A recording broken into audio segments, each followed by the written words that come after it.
You're in a good place now. You are listening to Perspectives with Ashley Burgess. Welcome back live to Live Your True Life Perspectives, and I'm your host, Ashley Burgess. Hey, today we're going to have a feel-good show. I think it's time for a feel-good show, right? A show that really connects with us on a good, positive level. I think we've gone through a lot lately, and I think one of the biggest things in our life that we have to look at is being happy and thankful for the things that we have. And I think more often than not, we're not thankful for those things until, we lose them.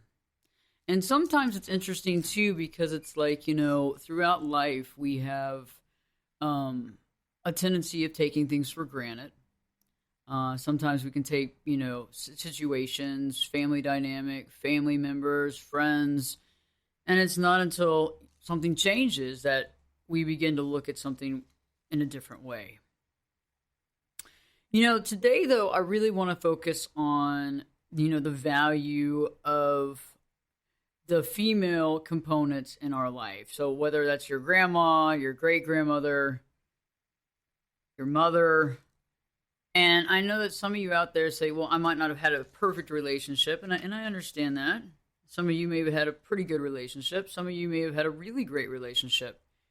And then some of you may connect a mother or a grandmother type role with somebody that might not have been related to you, but someone who matters just as much. And it's very interesting how important this dynamic is and how relevant it is right now, because I think as we're getting on the backside, and a lot of us can say that it's the backside of COVID. Some of us say that we don't even know what's going to happen next, but many of us have been unable to visit with some of our older relatives or family or friends in the fear of getting them sick. As we know, some of the homes for older folks and some of those facilities have been closed, or people are unable to visit them. And we've seen that some people have passed on throughout this time where they're unable to even have a funeral, or only got to talk through the glass or on FaceTime or Skype or phone. And so I think right now relevance of the importance of grandmothers and mothers is more important than ever. And, how do they make our lives wonderful? And it's interesting how, many of us, and whether it's somebody that you've adopted as a mother, adopted as a grandmother, doesn't have to be your blood grandmother or mother here. It could be, but it can be. And I know that many of you might have really good connections with your mother or grandmother, or maybe had some major changes that you actually, really worked on a relationship and, throughout the years really cultivated a relationship that really got really good, very positive, and you were able to make those changes and create a really, really positive relationship. And I think that many of us have these really great feelings about our grandmother or mother, and we can think about some of the fun times that we've had, and some of you they're still existing in your life, they're still alive, which is very awesome, and at that point in time, be aware of how important that is that they are still alive, and really think about that. On the flip side, some of you may have lost your mother, or your grandmother, or your great-grandmother, and you miss them. Some of you may feel like their spirit still lives with you. Some of you may feel as though they have passed maybe through a different doorway, but they're still there. And I know that it's a powerful thing, because when we feel that the spirit is still around us, it can be very uplifting. My grandmother passed away back on August 22nd, 2017, actually during the time of the eclipse. And I actually went up to Oregon. We had scheduled a trip to go up to Oregon to see the eclipse about 6 months prior. And my grandmother actually passed away during that time. She always made grand entrances and obviously made a grand exit. So she passed away right at the time of the eclipse, right before actually it happened. And I wasn't there for her exact passing, but I had been there throughout life and was there obviously at the funeral. And it's always an interesting feeling because, when we go through that process of somebody kind of going through that next doorway, it can be an interesting mixed bag of emotions. And I think many of you know what I'm talking about. It's like, you don't know, do you cry? Do you laugh? Do you talk about old times? Do you not? How do you deal with this stuff? And I feel like it's however you deal with it is the right way you deal with it, right? And I feel like those last times that I saw her were so important. And I think that recently, in the last few months, I've actually felt her energy, and I know that she went through a lot of pain during her life. And, pain emotionally, mentally, physically. And I realized that burden was no longer with her. And I'm not getting you to change your thoughts on people or things or experiences. But energy is something, and we're all made out of energy, and energy doesn't die. So where does it go, right? I think that's a $10 trillion question right there, right? So if energy doesn't die, where does it go? I think that's the question that we've been asking ourselves for the millennium, right? So it's like, what's happening here? So it's a doorway, right? So where does it go? What happens? And I think a lot of us have some great ideas. We have some good thoughts. We have an idea. We have a finger on the pulse. We have a good beat on things, right? We have a thought about something. And sometimes those thoughts change on a daily basis, and sometimes we augment them, and we read something new, or we see something and it really connects with us. I know that many of you might have gone to a psychic before, or a medium, and those are interesting too. I've not, I haven't done that. I'm not against it. I'm not for it. I think it's very interesting. I think if somebody has a gift, then they have a gift. But I always wonder why you'd have to go out to find someone else to connect with your loved ones. I don't know, maybe it's like doing taxes, right? It's just over your head, no pun intended. But, I feel like it's kind of one of those things where it's like, well, I think we can communicate to a certain degree. But I think we need to realize the value of what we have, even what we had. And I don't know if it ever really changes. Later on here in the hour, Heather Lean is going to join us. Heather has a awesome new best-selling children's book out, Angel Grandma. She's going to be joining us from New York, calling in here live on Live Your True Life Perspectives. And I really feel that children's books aren't really children's books. I feel like children's books are great to read to children, right? But I think that children's books are always great for adults, too. I always like the illustrations, to be quite honest with you. And I always like the short books because they had a point and they didn't have to say a bunch about it. And the point was very clear and it made me feel a certain way and it was good. And this book, which I think is very powerful, is that it really talks about, after Heather was grieving about the loss of her mother-in-law and her own mother passing away, she decided to begin to write this book. And it sparked her passion, and her life purpose. And the book was written, both for children and adults, which is great. But it's about really catching up and understanding that even though somebody might have passed on, they're still with you. And the book is charming and beautifully done. And we're going to talk about that. She's going to be calling in here in just a bit. But I think right now, more than ever, I feel like it's time to connect in a feel-good and realize that, if they have passed, okay, let's remember them. And if they haven't, let's start spending some time and connecting and not waiting until they have moved on. I find it very interesting, too, that a lot of folks, have had issues with their family. And they say, I haven't connected with my family, or we've been estranged for a long time. What do I do in that situation? And I understand being estranged. I get it. There was a period of time where I was estranged from a family member for several years, and we finally got back together, and we made our relationship way stronger than it ever was. Yeah, it was touch and go there for a moment, for many moments, many years, right? But we both realized the value of working on that relationship. I find that a lot of folks, throughout my work as a life coach, I find out that a lot of folks have dealt with, a parent, a mother or father, kind of falling out of their life or making different choices. We've also seen parents who their children cut them out of their life. And that can be a very tragic, gut-wrenching feeling. And so I ask you right now, if that is a situation and you are estranged, can you begin to figure out how to connect the dots on that. And there might be some of those relationships that, well, they might be incurable. Maybe there's so much water under the bridge and so much toxicity that that's not something that you can deal with. But I think that if you look and think about, okay, we don't want to ever have any regret. And we want to make sure that the regret that we have is very minimal, because any regret is very painful. And I think anybody listening to the show right here on USA Radio Networks knows that that's the case. And so we're going to be talking about this. We're also going to be talking about, which is so neat, about the reason why Heather wrote this book. But why, bigger than that, why is remembrance so important at this time? Why is it relevant that we remember our loved ones? And some of the helpful tips to help parents to talk to their kids. Because, think about it. You might have a child right now, and you might have, grandma might be getting up there in age. Grandpa may be getting up there in age. Maybe even, your mother or father. And how do you talk with kids about grief? How do you talk about kids about loss? It's very touchy. And that's something that we'll talk about here later on in the hour, too. Because I feel that these are the subjects that are real.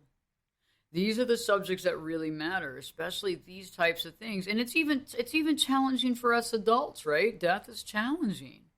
I think many of us fear death. I think many of us clearly fear death because we don't know what's going to happen after. I mean, that's got to be the biggest fear. It's not, oh my gosh, are they going to get my order right? At Starbucks, I'm fearful that they're going to put like whole milk instead of soy. Oh God. No, it's about the concept of what's going to happen when this is all over, for God's sakes. We all have these ideas, and I have a happier idea than some people do. I have a more clear thought process of what I'd like, and I've kind of chosen kind of a path, and I think that that's a powerful thing too, because I think we're manifesting beings here, right? I think that we've been sold a bill of goods that we're not. I think that we've been sold a bill of goods that we're in this body and that we're three-dimensional and all that great stuff, and that we need to live by this and follow these rules and follow these laws and, get up at this time and go to bed there and go to work. And I get it. We've been programmed to have to do all these things, but I think that we were much bigger spiritual beings than we give our credit to, because we've been told this. Heck, how big of a spiritual being do you feel like you are when you're getting up at 5 a.m. every morning to go to work and going to bed, and there you are, going into the kitchen eating ice cream at 10:30 and then feeling bad about it and guilty on top of that and gaining weight. So it's like, but you got to put it in perspective, and we got to have some fun here. We got to have some laughs, because that's what it's all about. We've been going through a lot of stuff lately. We need to think about the things that matter. And I think that everybody has somebody in their life that they look up to as a mother, a grandmother, a grandfather, a father. And we're going to be, really talking to that today in today's show and really connecting the dots on that. Heather's going to be calling in here in our next segment. And the greatest thing about this is that y'all can really connect with the loved ones that you have. And maybe after this show, picking up the phone. And if you can't pick up the phone, then maybe, just having a loving thought. Taking a moment, loving thought, projecting that thought, and going on about your day with a smile. So stay tuned, because we'll be talking with Heather here in just a moment and Live Your True Life Perspectives with your host, me, Ashley Burgess. Well, you know what? I'll be back this time. You know it. I'll be back this time in 2 shakes.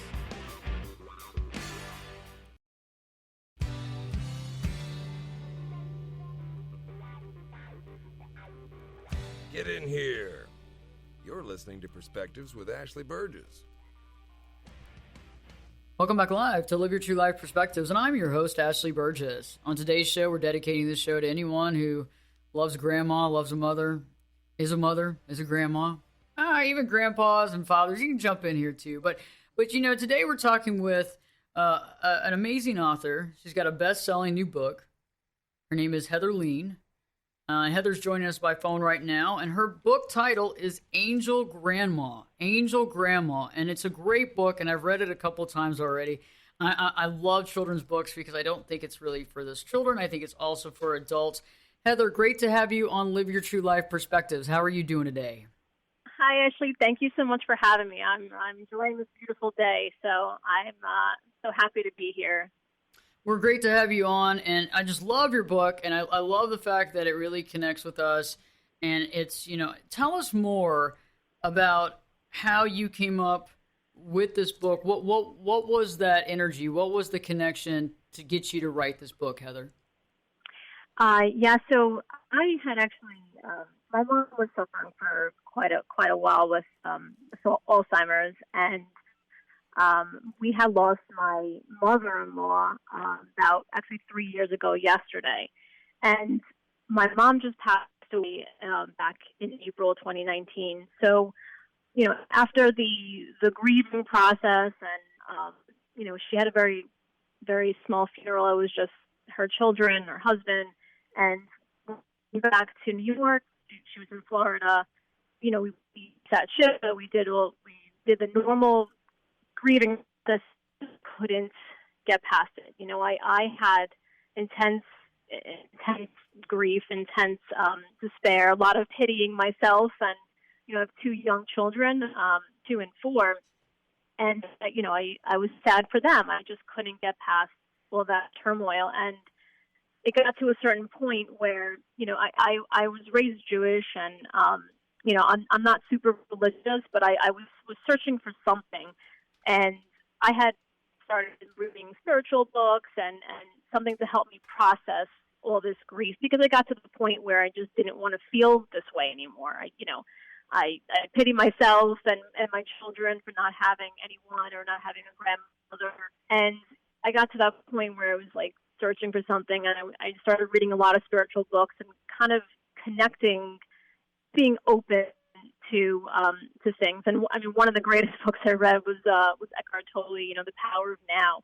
And I was not living in the now. I was living in the past and worrying about the future. I was living everywhere but the now. And it was hard just being a parent, everything, going through my grief and kind of not really, just kind of stifling it down and going back to work, and got to the point where I needed to do something. So between, reading and growing spiritually, I had kind of this idea to give back, about writing a book and giving back to charity. I was giving to a charity at the time, and I didn't think I was a writer. I didn't really even think I had this book in me. But after I wrote that first, it was like a little children's book about gratitude. It was going to give back to a charity, and I still donate to them. It kind of opens the door.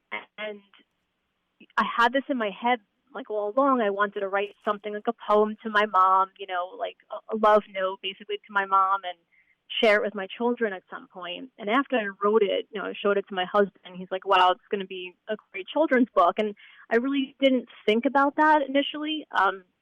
And then, I realized there's really not a lot of children's books. And like you said, we're all kind of children on the inside. We're all processing it, or we're all dealing with the grief, maybe in a way.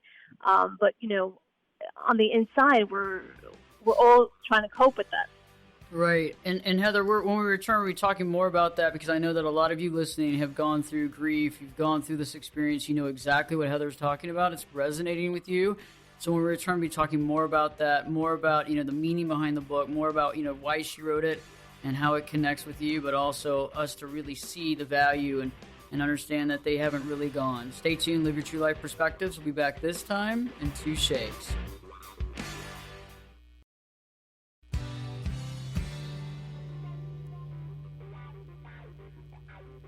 Turn it up and jump in the deep end on Perspectives. Now, here's Ashley. Welcome back live to Live Your True Life Perspectives, and I'm your host, Ashley Burgess. On today's show, we've been talking about grandmas, mothers, about their love, about dealing with the passing of a grandmother or a mother. And we're joining us today by phone, the newest author of a great book, Angel Grandma. It's Heather Lean on the line with us today. Heather, right before the break, we were talking about the grief that you were going through. Right. And how, so did this book help, as far as did it help be cathartic in the fact of writing it? Did that help you walk through that? Tell me more about that. Oh, I mean, absolutely. It's a great question, because when I had finally put the pen to paper, I kind of had this in my head for a little while, but I didn't want to deal with those emotions. I didn't want to feel them. You kind of grow up, it's a little taboo to talk about death, and you kind of just, you move on. That's what everyone tells you. And as maybe as a child, when you're first feeling and learning about grief, and that is not helpful. You know, it's not helpful to children. It's not helpful to adults. It doesn't really help anyone by just saying you can't feel these feelings. And I wasn't ready to really deal with it head on, but it came to the point where I was in a grocery store, and I was thinking of my mom, and then I'm walking through and I see this balloon get stuck in the conveyor belt, and it said, "I love you." And as I'm walking out to the parking lot, I just saw feathers on the ground, and I'm like, you know what? I don't know if this is divine intervention or this is just me like realizing I have to write this book. And I went home that day, and I finally just put pen to paper, and I'm crying through the whole thing. And it's not meant to be a sad book. It's meant to be a book about hope and never-ending love. You know, knowing what we, I think, all know in our heart to be true is that it's, love is endless. Just because you can't see a person here, just because their physical body is not here, doesn't mean that, like, if you want to talk about the laws of dynamics and quantum physics and stuff, like, no one wants to really hear all that, but, we know that this energy is still there. It's just not in the same form. And I had to go through this. I came on the other side of grief, and this book really helped me, go through it. And I've seen so many people, like my sister-in-law, one of my best friends lost her mother-in-law, and so many people were losing people. And I just felt the need to write the book for myself, but also to help people who, in the process have lost someone so dear. And so that really, it helped me come through on the other end of that grief.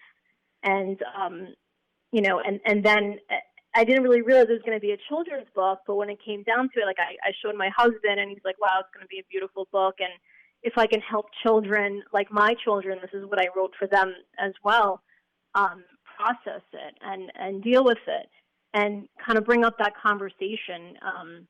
As we talk about Angel Grandma, my kids lost both their grandmas. So, that's our reference. We talk about her always, both of their grandmothers always being around them, though she can't see them. And it's a very difficult concept for a child to understand. But, how I explain it is that, their love, they're guiding them, they're following them, they're protecting them, they're watching over them. And I feel this in my heart to be true. I'm not just, trying to give lip service to my children and just tell them something I don't personally believe in. And I'm not, a very religious person. I think I would say I'm more spiritual, but this is what we are all supposed to be taught. Some, love, and when people pass on, we're not just this shell of this body. There's spirit, there's love, they're still with us. And though we can't see them, that's just one,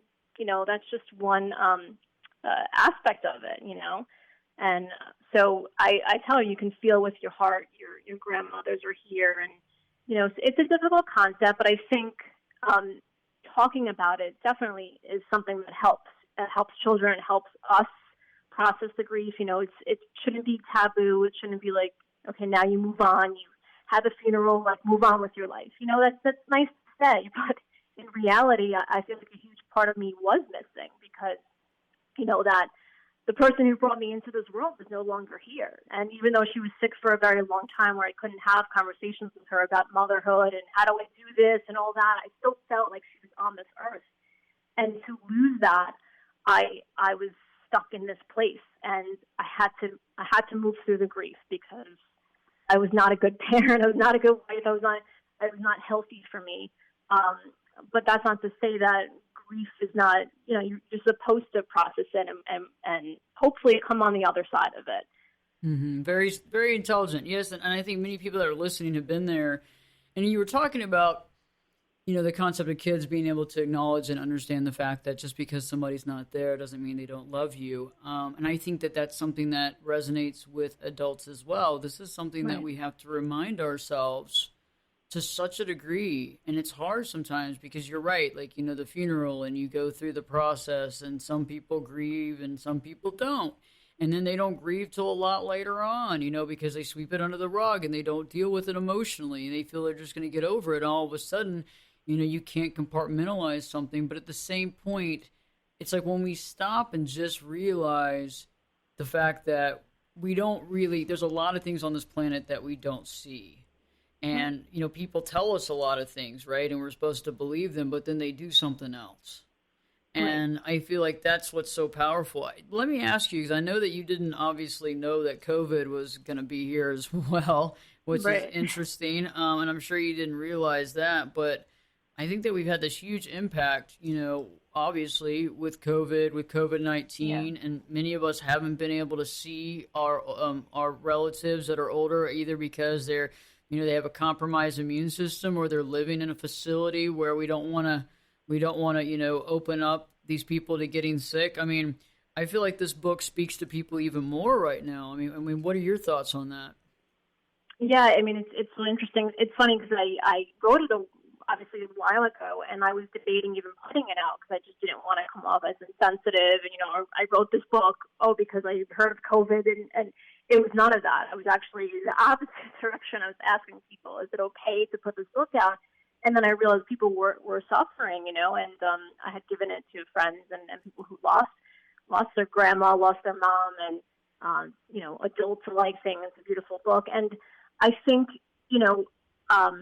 it's such a difficult time because, like, not even if, like you said, you might not have lost somebody, but you can't even see your. My grandma's 99, my mom's mom, and she's in a nursing home, and no one can go visit her. So it's just, I really just wanted, in the end, I obviously didn't want to come off as insensitive in putting the book out, but I did make it quite a while, months before COVID, but I just think it could help people, connecting to that. So, like, we're all remote now. We can't even see our own friends or my own family, and it's so hard. So it's like, how do you have that connection, and realizing that, in the physical sense, when you're not physically around them, you can still send them love, and you can still connect in different ways, and it's like really forcing you to do that. And I think the book too is powerful because it is saying that, the love, it does surround you, it does follow you, and just being present in that, and I was outside with my kids this morning, and my daughter's like, look at the chipmunks, look at this, and look at the squirrels, and she's like bringing me flowers, and children just live in the present moment. They're just there, and we're worried about tomorrow, and paying bills and doing all this, and it's like just seeing them live is such an inspiration in this book and my other work. But they're so good at it. They're good at feeling love and being present, and we need some work on that. But I think the book kind of helps in that sense, where I say that love is all around you. I'm all around you. My love never leaves you, even though I'm physically not here. So it kind of like ties in because we can't physically be present with people right now, and just sending love and feeling love and the connection between people, whereas we can't physically give them hugs right now. We can send them love in a different way. So, it's an interesting time, but I think that kind of has the same moral of the story. We can still be sending emotion and love back and forth to people. I agree with you, and I think right now we're learning how to do that in a different way. It's interesting. I think too, communicating. I don't have any children right now at this time. I actually became a godmother though back on the Aw. 20th of May, so I'm really happy. I'll have to put some Aw. pictures up. He's Congratulations. adorable. Oh my gosh! And Aw. a friend of mine, actually, one of my best friends, actually, he was actually born on her birthday, which is Oh, cool, but wow. very cool. But it's like there might be a time where I might have that conversation, but it's like, how do you bridge that? And I think this book is a great bridge, obviously, Right. to help kids to understand. I think it actually reinforces us as adults too, but what are some of the things, some of the tips that we can talk about for anybody that's listening that has kids right now, to talk to their kids, about, death and grief and loss, and what are some things that they can do? I mean, besides obviously getting the book and opening that line of Right. communication, what else can they do to really bridge that? What do you feel? Yeah, I mean, I think it's great, obviously, to have that conversation, and books are amazing ways to talk and bring up every subject, right? But some children aren't very vocal. My daughter is like a little chatterbox. She'll just talk and just find a feather and say, "Oh, Angel Grandma's here," or she'll just start saying things like beautiful things. But some kids are not as vocal, and I think I'm thinking back even to as a child. When I was a child, we were asked to draw, make a picture book, like actually just draw a book and on any subject. And I wound up, I just remember like the whole thing, controversy, because I drew a picture of like my parents like fighting, before they got divorced or whatever. And that sparked a whole conversation. And I went to the child school psychologist, and but pictures are a great way for kids who are not not used to talking or having that open conversation, or not comfortable to express their emotions and express their feelings in a different way. So, my daughter will draw pictures of angels and whatnot, but a kid who's not very vocal and is maybe something, you can ask them to draw a picture of how they're feeling, or, that kind of opens the door. I mean, just different creative outlets, because kids are so good with that, like they'll try anything, and they'll experiment with, they'll draw pictures, and, so I think that is another great way. Obviously, talking about a family member who's not there, showing them some pictures and explaining, they're still with you, even though they're not physically here, and kind of still bringing the memory back of them and helping them remember. My daughter didn't meet my mother-in-law that many times, but she's like, oh, I remember, and we'll show her pictures. And so it's all those things, but definitely, bringing it up in a way, like don't push their feelings aside and don't not deal with them, because that's probably the worst thing that you could do. I think we do that ourselves as adults, and children are, we all have that inner child. We all have to deal with the grief, and pushing it away is not going to help anybody.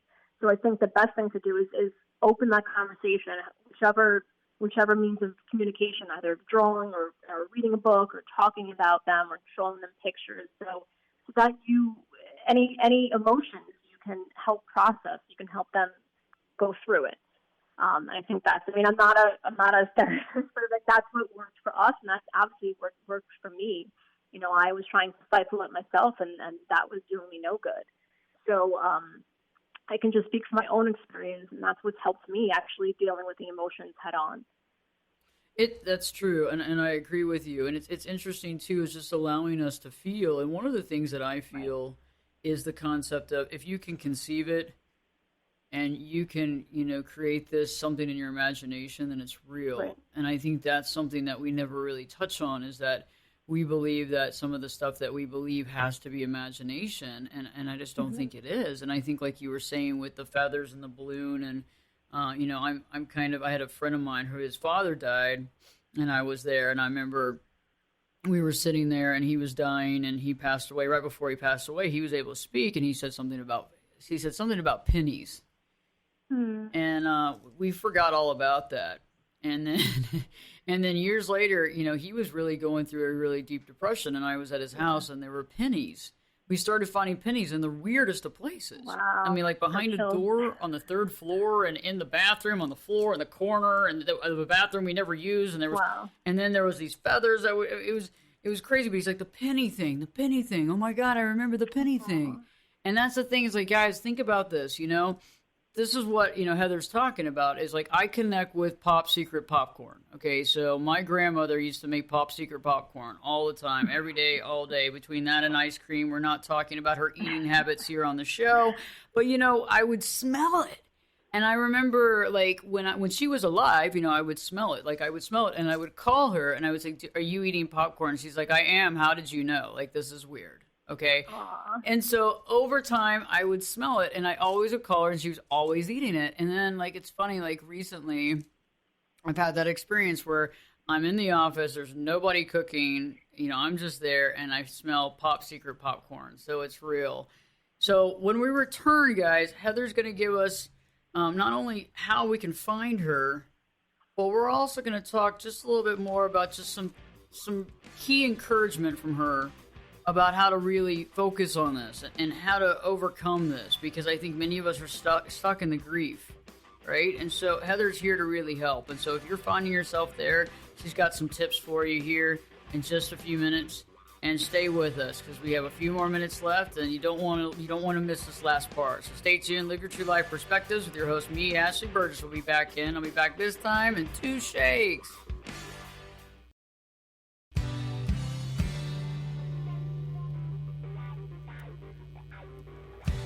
Jake Busey, and you're listening to Perspectives with Ashley Burgess.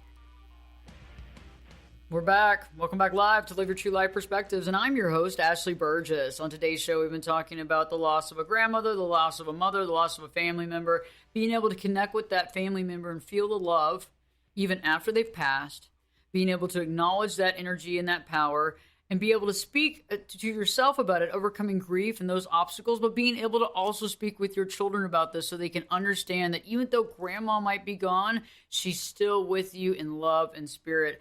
Heather Lean was with us live here. She is the author of the best-selling book, Angel Grandma.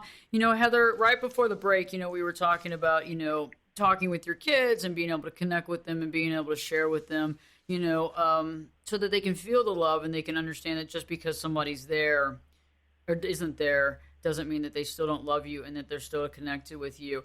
I know that... Let me ask you some words of wisdom. First off, I know you have another book, too, that's coming out, and that's Love Grows Here. Can you tell me a little bit more about that?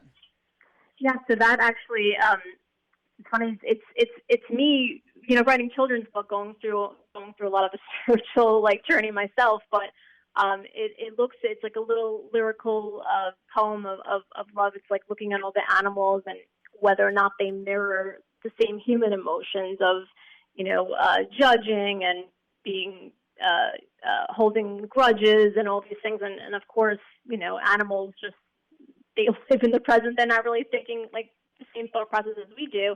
But it makes us look at that. And then, the one universal truth, the one universal language of all of nature and human beings is love. Growing where you're planted, and blooming. And it's just a really cute children's book. It's in rhyme, and it looks at all these emotions, and it kind of puts it in that context of, love is the universal truth. It's the one that we should embrace, and when we can, reject negative feelings about ourselves and others. So yeah, that's the book coming out. Love Grows Here. I can't wait to read that for sure. I can't wait to read that. Let me ask you just a couple of questions, for motivation and encouragement for the listeners here on Live Your True Life Perspectives. There's a lot of folks out there that, I feel like you're living something, you're doing something that you've dreamed about doing. I mean, obviously you're a successful lawyer, but you're being able to write this. A couple of thoughts of encouragements for folks that are feeling about getting out of their bubble and doing something, like writing or something like that.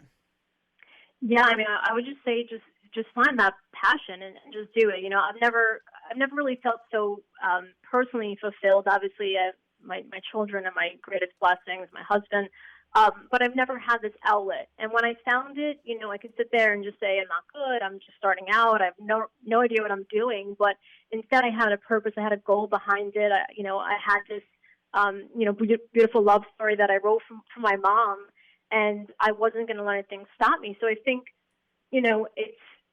you're growing because you're reaching for something that you don't know what to do or never done it before, but you grow in the process. And it's just been such a great journey for me. And I would just say if anyone's thinking of doing something that they really find pleasure in and enjoy, just do it. There's no better time than now. I mean, you don't want to let these dreams die with you. And I think it's very real to me because I've seen people, pass on early in life and I don't know if they had any dreams that they didn't fulfill, but it was like that kind of push that I was like, all right, I'm going to pursue this and I'll see where it goes, and that's kind of where I am right now. So I just say, just take that first step and, just follow the little breadcrumbs wherever they may lead you, but just take the first step and you got to start now. So I love that. And, I want to add 3 things real quick, guys. Sky is the limit. If you can conceive it, it's real. Okay, if you can, it's real. The second thing is see past the 3D life. Okay, we got to see past the 3D. There's more to life than 3 dimensions. And last but not least, nothing ever dies that's made out of energy. So think about that. If there's energy in something, where does it go? Heather, real quick, where can they find you? Where can listeners find more information on you? I'm on www.heatherlean.com, and you can follow me on Instagram and Facebook, Heather Lean Author, and I'm on Twitter at Author Lean, Lean. Awesome. Thank you so much. And Heather, we enjoyed having you so much on Live Your True Life Perspectives. And your book is empowering for children and adults. And we just appreciate you just sharing your wealth of knowledge and just your motivation with us today. Thank you so much, Ashley. It's such a pleasure. I'm so happy you've been here. Thank you so much. Heather's amazing, guys. You got to check out this book. Angel Grandma is amazing, and you know what? It's great. I read it several times. I like it. It's great, and I love the illustrations. But the biggest thing is just remember, if you can conceive it, you can make it happen. This is power. We're powerful beings. Let's make that happen. And guess what? Grief is grief, but when we can get past that grief and we can see the power that somebody exists even outside of their body, that's powerful stuff. Stay tuned. We'll be back next week live, and Live Your True Life Perspectives with your host, me, Ashley Burgess, will be back in. I'll be back this time. 3 shakes.